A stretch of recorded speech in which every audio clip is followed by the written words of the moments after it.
Jamaica es una isla que está enclavada en el Mar Caribe.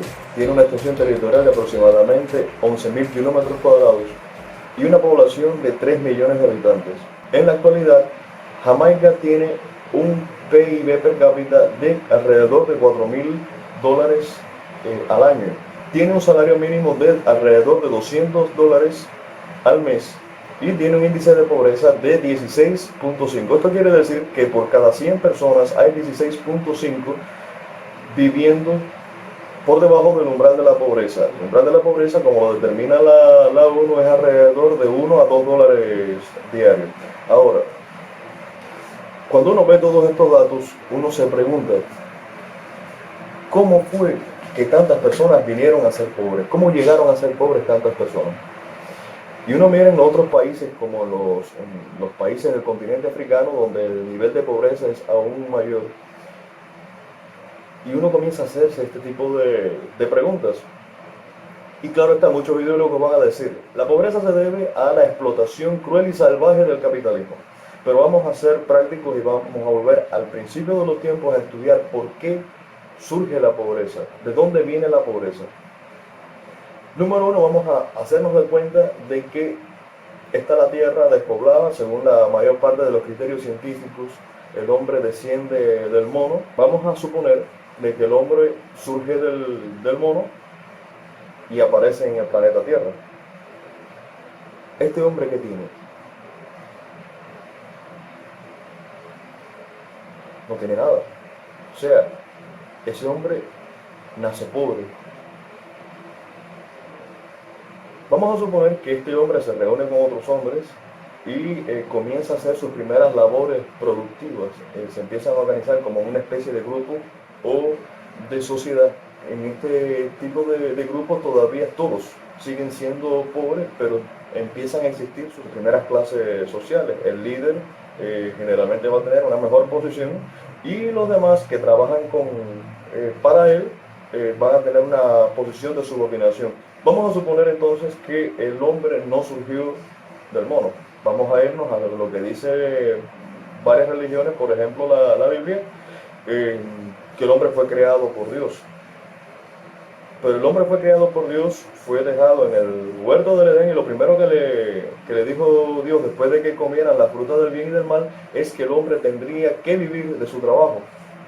Si el hombre tenía que trabajar, se supone que el hombre era pobre, podía aprovechar todo lo que tenía a su alrededor, pero no tenía lo que era necesario para cubrir sus necesidades básicas. Continuamos entonces con el tiempo de la Biblia. En la propia Biblia también se establece que los hombres podían tener esclavos.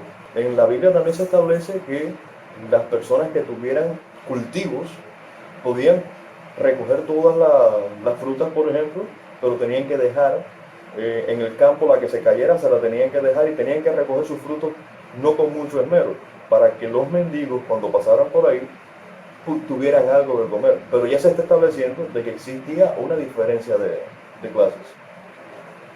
Yo me pregunto en aquella época cuántos propietarios de cultivos o de tierras había y cuántas personas no eran propietarios.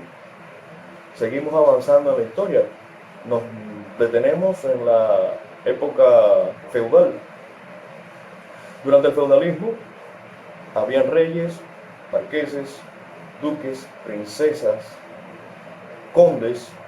¿Qué por ciento representaban esas personas dentro de la totalidad de la población? O sea, estoy seguro que era un por ciento ínfimo. Y por tanto, en aquellos tiempos también había una clase dominante que era mínima y la mayor parte de la población era pobre. ¿Dónde es que vienen a desaparecer un poco más estas diferencias? Cuando ocurre la revolución industrial en Inglaterra, que aparece el burgués, que aparece el capitalismo y aparece el obrero asalariado. A partir de ese momento, ya el obrero asalariado tiene la oportunidad, trabajando fuerte, nadie dice que no, de salir de su condición de pobreza y convertirse en una persona de clase media o quizás más, no lo sabemos, pero bueno, es para ir analizando un poco el transcurso de la historia. En este momento se plantea que el 1% de los más ricos del planeta dominan la mayor parte de las riquezas y no queda nada para el 1% más pobre. Ahora, yo me pregunto, ¿qué hicieron esos que están en el 1% más rico y qué han hecho los que están en el 1% más pobre para analizar la pobreza y tenerlo como un medidor de una sociedad? Hay que entrar a analizar cuáles son las causas reales de la pobreza, porque no es lo mismo una persona que trabaja todos los días 10, 12 horas de lunes a sábado a una persona que no hace nada por sí misma. Y no es justo que ambos tengan lo mismo. De igual manera, la persona que se hace rica, nadie dice que no robe, pero la mayor parte de las personas que se han hecho ricas en este hermoso planeta nuestro se debe a que han tenido propiedad privada, que han invertido y arriesgado y le han sacado ganancias. Esas ganancias las vuelven a reinvertir y duplican las ganancias. Ejemplos en el mundo sobran.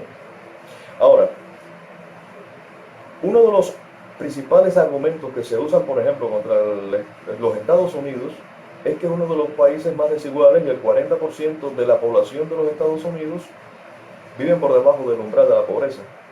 El umbral de la pobreza en los Estados Unidos son $20,000 al año. No es lo mismo ser pobre en Estados Unidos que ser pobre en Haití. Vamos a analizar, de esos 40 millones, ¿cuántos son personas que quieren trabajar y no tienen la oportunidad? Porque son cosas importantes a tener en cuenta. Nosotros constantemente en películas vemos los mendigos tirados en la calle, que no tienen dónde vivir, que no tienen sustento. Pero ¿qué les impide a esas personas trabajar? Si es que lo más importante, todos, hasta los millonarios, trabajan. Es mentira que los millonarios tienen su dinero trancado en una bóveda. Eso es mentira. Los millonarios trabajan también y toman dinero suyo, lo invierten y lo arriesgan.